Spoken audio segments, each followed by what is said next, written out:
Ouais.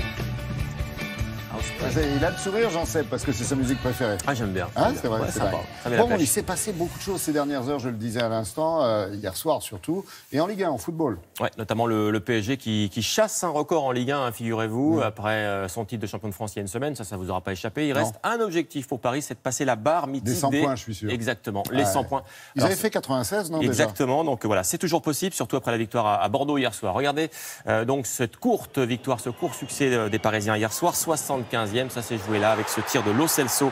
Un but, un seul, qui permet aux Parisiens donc de compter ce matin 90 points, 20 de plus que Monaco, deuxième, 21 de plus que Lyon et Marseille. Et puis surtout, donc, il reste 4 matchs. Avec 4 victoires supplémentaires, le PSG pourrait finir à 102 points, ce qui serait évidemment une première en Ligue 1. Bordeaux est 11e ce matin de ce championnat. Les Verts poursuivent leur remontée en Ligue 1 avec une nouvelle victoire de buts à 1 contre 3. Pourtant, ce sont les Troyens qui ont ouvert le score ici par Nian. Et puis Saint-Etienne a réagi. Voilà, avec d'abord ce but de Beric, ça c'est l'égalisation. Et puis Beric qui va s'offrir un doublé sur cette action, score final de buts à 1. Les Verts, 6e ce matin, ça c'est bien. Et 3, attention, qui reste 18e et barragiste. Et puis Nice, voilà, revient dans cette fin de championnat. Regardez ce but, voilà, courte victoire sur Montpellier 1-0.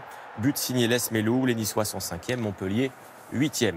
Et puis je voulais vous montrer un dernier but ce matin, il nous vient d'Angleterre, c'est Olivier Giroud avec Chelsea. Regardez ce but. Ouf. Voilà, alors le gardien de Southampton, il ne peut pas grand-chose contre Giroud. On va revoir ce slalom. Regardez bien, c'est Hazard qui lui fait la petite passe là. 1, 2, 3, 4. Ce matin, la presse anglaise dit tout simplement que ce but est un but à la Messi. Il est joli celui-là quand même. Ouais. Sympa. Et puis en rugby, on a quand même un club français qui se hisse en finale de la Coupe d'Europe. Et ça, je sais que ça vous fait plaisir. C'est le Racing 92, effectivement. Le Racing qui s'est qualifié hier soir pour la finale de la Coupe d'Europe. En battant les Irlandais du Leinster, effectivement, du Munster, puisqu'ils ont gagné ce match hier soir. Ce sera dans 3 semaines, la finale. C'est lui le héros. Voilà, il s'appelle Thomas. Il a signé donc ce premier essai. Il y a eu 3 essais du Racing. Score final 27-22. Ce deuxième, là encore, c'est lui, c'est Thomas. Il file cette percée côté droit. Et puis Thomas, décidément, l'homme du match, qui va offrir un 3e essai au Racing. Il l'offre, regardez, c'est sympa, il l'offre à Machno. Il va lui donner le ballon. Le Racing 92 qui s'offre sa 2e finale de Coupe d'Europe. Voilà, ça, ce sera dans 3 semaines. L'Europe également pour Nantes en handball. Les Nantais ont un pied en finale du Final Four de Ligue des Champions. Victoire 33-27 sur les Danois de Skjern en match aller. Il y aura un match retour, ce sera dimanche prochain. Cette qualification, évidemment, serait une première dans l'histoire de ce club. Et puis, après ce but qu'on revoit, une petite image de cyclisme avec Liège-Bastogne-Liège et la victoire en solitaire du luxembourgeois, c'est lui, la Jungels, de l'équipe Quick Steps. Les autres, ils sont à plus de 30 secondes. Les voici notamment Romain Bardet, ici 3e, Julien Alaphilippe 4e. Le Français Romain Bardet qu'on va voir sur le podium, il est ici à droite.